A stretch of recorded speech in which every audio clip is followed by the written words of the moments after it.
Two and one. Hello, my name is Bryce Tubbs. With me today is Jamie Martin. She helps you reignite your brilliance. She's a life and leadership coach, and she is great at helping you, feel renewed, energized, and connected. I really appreciate your time, and I really appreciate you doing this interview with me today, Jamie. Yeah, thanks for having me. I'm excited to have the conversation. Yeah, because you have like a really, really cool story, and I'd love to be able to just talk about that. So, can you talk Yep. about like what life was like before you got into coaching, and what was the catalyst or transition to being a coach? Sure. I was in technology for 17 years. Mhm. It's still crazy for me to say how long I was in technology. I did everything from product management to technical account management to managing an implementation team. But really where my love had always been was in product management. Mm. And part of that came from really wanting to help people out and like solve their problems. So in product, that's a lot of what we think of. And I still consider myself mentally a product manager on some level, right? Because it's ingrained in me. And so what we're always thinking about is like, oh, somebody's using this thing, and what are the things that are getting in their way? Yeah. And how do we help remove that for them? Um, and so that's what fascinated me about product management. A lot of being able to help kind of remove the roadblocks from day-to-day life for people using our products. Um, but really, I also started finding a love for leadership. And with that, every year I moved in my career, I found myself accidentally mentoring people. And I say accidentally because it was never like a formal, hey, will you be my mentor? It was more like people coming to my office going, all right, we need to talk, you know? Um, and so that started igniting a lot more of the coaching side in me. And I actually learned about coaching in college and leadership in college, and always kind of had it in the back of my head, like, that sounds like an interesting thing. And like all of us, I sat there and was like, I'm 20. No one's going to want to hire a 20 something coach. So I stayed in technology. And while I loved my journey there and I got a lot out of it, I mean, I learned so much about leadership, management, product development, like the actual technical stuff, because I worked with developers a lot too, that, that it really, I had a passion for it.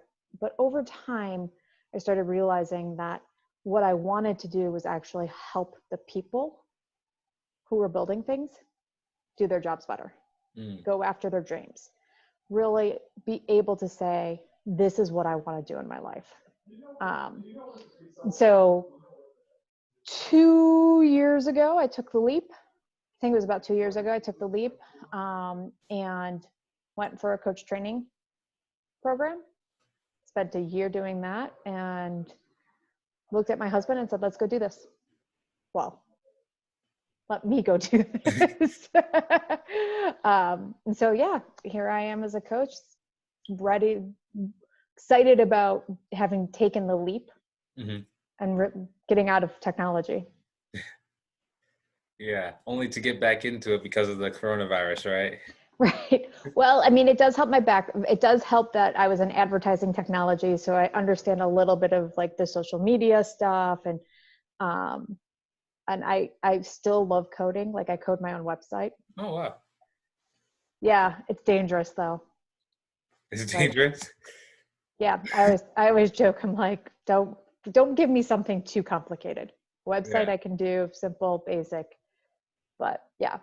Yeah. So, what problems are people trying to solve when they, come to work with you? Yeah, usually they start out with something like, I have a review coming up, or am trying to figure out what I want to do with my career. Or, hey, I'm really struggling with my management style and my team. I feel like I'm constantly hitting my head against the wall.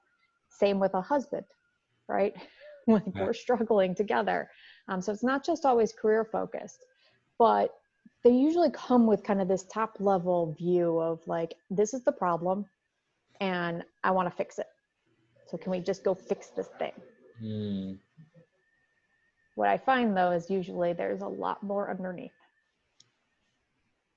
So that's a good point. So how can people start to really dig to like, the real point and not be so surface level? Do you have any tips on, where to start?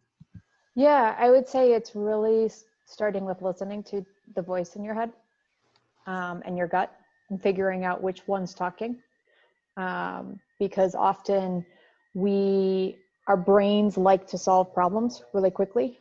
Mm. And a lot of what we do is listen to our brain, right? We hear it talking, we hear it thinking.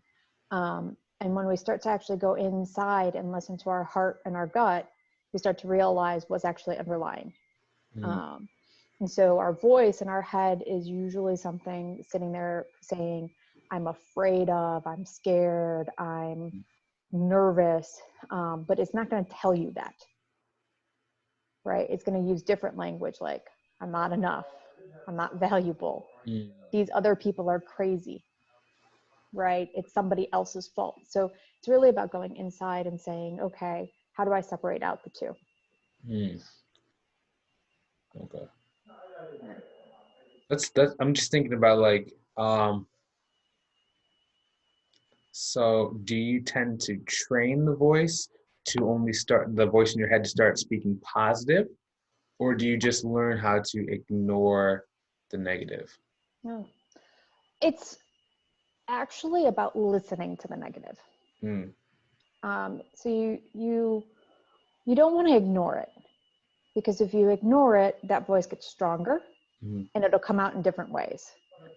So for example, when I was in my 20s, I had hurt my back, and I learned, it took a decade worth of doctors and incredible pain and MRIs and whatnot. But I finally learned that with working with a mind body doctor, that it had a lot to do with fear. So anytime my back went out, I was afraid of something in my life. And so it would just snap and I would have excruciating pain because it was sending me a signal that I was not listening. I was not listening to the voice saying, I'm afraid, I'm scared, I'm nervous. Mm-hmm. So you really want to listen to that voice. Mm-hmm. You don't need to like feed it. It's more just saying, oh, well, what are you scared of? What's going on? Why are you thinking that this piece is negative Mm. when it could actually be positive? Do you think that the negative voice is more not apparent, but like like people who are very logical? Do you think that they have more of like the negative inner voices than people who are super creative? No, I think we all have them together. It's Uh, just a slightly different version of it. mm, So logical people, I think, are a lot more, I need to do more. I need to be productive. yeah. I'm really like struggling with moving things forward. Mm, They're more on that like ladder. I got to get to this corporate ladder. Um, I have to have this is where they're similar. I have to be perfect. Creative people, it's more will someone want to hear what I have to say? Will they like what I'm putting out there? Will they understand it? So the voices are slightly different because logical people are a little bit more um, yeah. like Attack. tech. Let's do this thing. And I'm a little bit of both, so Uh, I can relate to both of them. But yeah, creative people I think tend to have that like a little bit more of the softer, eating themselves up voice. mm, yeah, that makes sense. Yeah. Yeah, I'm just thinking because like that's why I was like those bigger musicians. They always talk about how they're very like depressed and upset, Yeah. versus like logical people. They burn themselves out. So that's Right. interesting. Right. Yeah. How have you been using this time to kind of like I don't know, get back to center, relax, or how have you been utilizing this time? Oh, I've done a lot of things. So I've done a lot of reorganization on my business Hmm. and like my strategy a little bit. It's more like actually organizing, Uh, right? To make my life a little simpler, ongoing, but also making sure I have space, you mhm. know, like last week, I looked at my to-do list. My husband looked at his to-do list, and we both were like, we can't. We can't do it. So we gave ourselves the permission to really just say, okay, it's a week. You know, we're gonna pretend it's a vacation on some level, do some things, but otherwise relax and rest and rejuvenate ourselves for next week. Um, and that looks different for everybody. You Mhm. know, like some people, they can take a 15-minute break and be like, all right, let's go do this. Yeah. Right. And for others, it's hopping on a Zoom call, Mm. right? They want that connection, especially right now. So yeah, it's been a little bit, we're also planning on, we're having a baby soon. So we're doing a lot of nursery stuff. Nice. So some of it's like, all right, let's go do a project at Uh, home. Right. yeah. Um, but yeah. Yeah. That's interesting. I actually didn't realize, yeah, why people, I guess people do like interviews. That's interesting. I like interviews too. It's just my eyes get a little bit wonky. So like staring at the screen for some reason at the movements and the focus. My Hmm. eyes do not like that. So it's just like interviews, man. Yeah, yeah. Yeah, for some people it's more of the connection, uh, right? It's like, oh, I get to connect with somebody. uh, Get to have a great conversation, and then after that I'm going to be like, yes. It's yes. usually the what we would call the extroverts, right? Uh, World. yeah. Interesting. Yeah. It's cool to see all the different people out there and just like how many different types of people there are. I think it's cool that you were able to do both, like the logic and the creative, like to go from really tech, like hard logical background and being creative at the same time. Well, that's kind of cool. Has that caused a lot of challenges, or has that made things easier for you in life, do you think? Oh, tons of challenges. Tons. And it's only because it was more like the what do I want to do when I grow up? Uh, Right? And how do you say no to being a well-paid engineer uh, or not so well-paid artist? Right. And so it was very hard growing up to say, how do I balance both of them? How do I incorporate both into my life? um, and so that, I would say, even in my 20s, I hit my head against the wall a lot in my career because all I was using was my analytical brain. mm, And in fact, one of my bosses, I brought in some pictures I drew and photography I did into my office. And she's like, did you do those? You're creative? I didn't know that. And I'm like, well, I don't use it here. There's no reason, I use it in other, somewhat on certain solutions, but most of it's logic. uh, Um, and so that's one great part of being a coach, is that now I get to actually express myself creatively even more and still have a little bit of the logic. can I ask you this? This is an interesting question that I just thought of.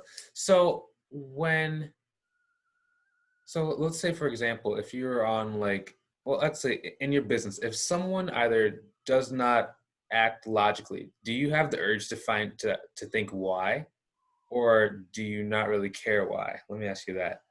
You know, I've learned to not care why. Okay, yeah, It's taken training to not care why, because I was trained on the 5 whys. yeah, Right. Like I was preaching that for years for product, be like, ask why, ask why, ask why, ask why. uh, Um, Now it's more, there's moments where I'm like, oh, I want to dig into that, but it doesn't serve the person, uh, right? It serves my curiosity, but it doesn't serve them to mm, find out why. yeah. That's a really interesting thing, especially like just dealing with more and more people, just not asking why, not really caring. Oh my gosh, Yeah. that everything's easier, you know? Right? It really is. Well, and it's interesting too, because the more I learned about the word why, the more I realized how many people get defensive with why. We automatically get into shoulders up, tension, and we're ready to defend ourselves because we think we're being attacked. Yeah. Right? And half the time you're like, I'm just curious. Yeah. Yeah, I mean, you can kind of see a shake in people when you ask the question why. Yeah. Like, ugh, like Yeah, the head right? shake. For sure. Man. Yeah, that's weird. Being can you talk about, how, being or, doing coaching has like enhanced either your intuitivity or, understanding what people are not saying? Oh, yeah. In fact, I told my mom the other day, she's like, the hard part with Zoom and even phone calls is you can't see people's body language. Mm. And coaching has trained me to actually listen for it. Mm. So I can actually like sit back and go, why are you holding your shoulders tense? Like I can feel it on the phone. Like what's going on there? Mm-hmm. And people, I mean, when I've done that before, people are like, how did you know that? I'm like, Yeah. I can hear it in your voice. I can hear it in how you're like, either you're going high or low with your pitch, the tension, the way, like there's a lot of different ways you can hear things in your voice that translates, right? And if you think about it, I mean, a blind person has had to figure those things out. Yeah. Right? And they don't get to see those cues. So I've learned for sure how to listen for things that are in the background, things that aren't being said, things that are in between the lines. That's cool. I'm pretty sure that you're prepared for this question. What is the vision for your life? The vision for my life. It I changes knew. all the time. It's great. That's part of the beauty of being a coach is that you kind of like, I'll do this right now and I'll do that later and I'll do that later. And, but for me, really the vision of my life is creating a community, creating a community with my husband where we are supportive and very communicative with each other, where we continue to, thrive and support each other like we have, creating a community with coaches, with my clients where everybody feels like they can be vulnerable in some way, shape, or form and know it's okay. It's completely okay to be vulnerable. It's completely okay to have whatever reaction you have. It may be anger, it may be sadness, but create that. How that translates into things can be one-on-one coaching, right? Which is I'm doing now. Eventually I'm in the process of writing a book. But also adding in other elements like speaking, and seeing where the world takes me. Right, I have a lot of interests, so who knows? Maybe I'll add photography onto the list in 5 years. Like still shot or video kind of photography? Still shot. Yeah. I've always played with it, dabbled with it. Thousands of photos from traveling and stuff like that, but I haven't done anything with it. Okay. I was about to say, because technically I'm a videographer, I guess. Yeah. Yeah. 500 videos on the internet and like 4 cameras, Oh, geez. Yeah. It's fun. No, this is actually very, very interesting to me, what you're going to say. What is success to you? Success. I love that question. Primarily because I don't believe success is a single definition. I think everybody has a completely different definition of success for them in their lives. For me, specifically me, success is creating a happy family, having clients that walk out with something valuable from our conversation that they can actually go run with and thrive from. Being able to just have my feelings, that's success, you know, not feeling like, for a long time I had, in corporate America, I felt like I had to have a shield up. So being able to just be like, you know what, today I feel like crying. Okay, I'm going to cry. That's success. That's cool. Yeah. Yeah, it's interesting. Yeah. You want to elaborate on that? Well, because everybody, whenever I ask that question, everybody starts off with what it's not. So everybody's like, it's not money. It's not this. I'm like, well, you know, I'm surprised when coaches say that, because generally coaches always talk about, let's go with the positive and don't think about what you don't want. Yeah. So, Yeah.